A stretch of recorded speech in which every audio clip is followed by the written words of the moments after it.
What is going on, guys? Welcome to my F1 2014 Bahrain test preview. So in this preview, basically what we're going to talk about is what is expected from the teams. Of course, certainly a team that will make an impact on this test are the Renault engine teams. For example, Red Bull actually only got 21 laps, and the whole engine supply actually alone, the Renault only got 151 laps, and Red Bull obviously having cooling issues. Of course, Sebastian Vettel will want to make an impact on this test with only 11 laps done, not really very quick lap. With I think the McLaren, the Mercedes having a really strong run, and the Ferraris there just sitting about, not doing anything too risky, but they got 444 laps in, so that really puts them in a good place for testing. Now, my prediction for who's going to be the strongest are the McLaren and Mercedes. The Mercedes power cars, I reckon, are going to be quick, but I think the Ferraris could disrupt them a bit, which means the Saubers, the Toro Rosso, cars like that will have an impact. I think it's also really hard to tell about which teams are going to be the strongest in this Grand Prix. I think that all teams have the potential to be strong, and I think it'll be a really even Grand Prix. Hopefully Marussia have got their car sorted out, because I know they always have a few problems. Last year, Kurz and Marussia and K-Room didn't really have the fastest cars. They both didn't have Kurz, which is why they were always getting lapped every race by the leaders. Jerez was a really interesting track. I mean, it provided lots of areas, really windy track, not very much straights, not very long. So I think in Bahrain, which is the track I'm racing on now, we'll see how fast the cars actually are in a straight line, which we actually hadn't managed to do at Jerez. We got to see the acceleration, we got to see which cars were pretty quick, but the top speed was unknown. Of course, they might reach it down the main straight here, we'll have to see. It will also help to see there's a few more fast corners in Bahrain as well, which is the one I just spun out on, which should be interesting. There's also a lot more sand in the heat. Heat will play, I think, a big part, and I think it will play havoc with the majority of the cars trying to keep their cooling systems online, but we'll see which ones have the best cooling at the end of the testing.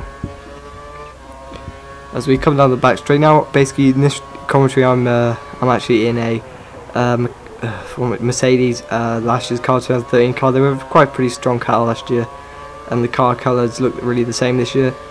And look at the slipstream, destroying with the slipstream, can't handle it. Yeah, anyway, so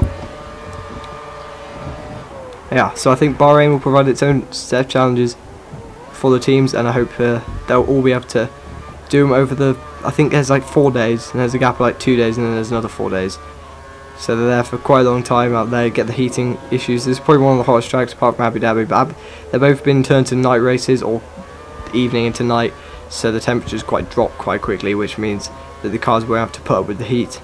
But Singapore, again, is always a really hot race, so it'll be interesting to see. I reckon in the first day we'll get quite a lot of cars overheating, even though they've had a chance to sort them in that time period where they weren't really doing anything, where they were just preparing the car. Of course, this will be the first time we've actually seen the loads in face-to-face, apart from a computer-generated picture which they put out on their website.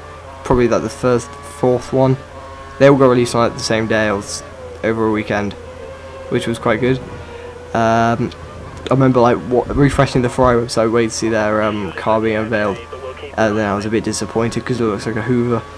Yeah, so that was funny. Also we've got the midfield team. So Williams, I think, quite a strong car this year. Altogether, they managed to put in a grand total of 175 laps, which put them 4th in the table. They managed to put more than Sauber, Ferrari in at Force India, who only got 146 laps in. The car that I think honestly looks the nicest is the Force India. The paintwork on it is stunning. I really like the black and the orange.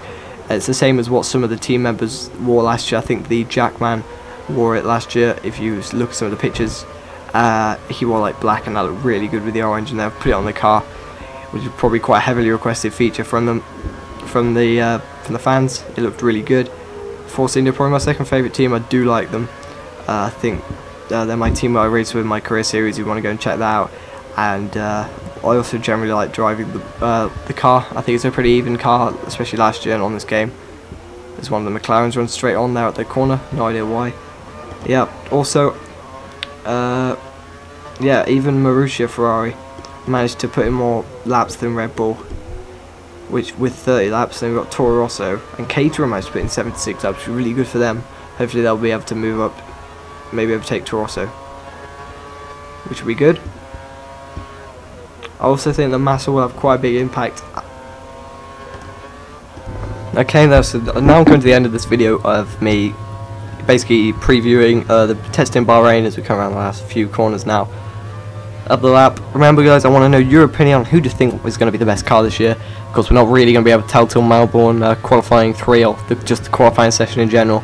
That's the time we'll see who's got the most pace, but I do seriously think the Renault engine cars, Red Bull, are in trouble, but I think they have the masterminds to come out of it. So guys, I'll leave you on that note, and this has been 8th Gear. I'll see you guys in the coming videos. See you guys.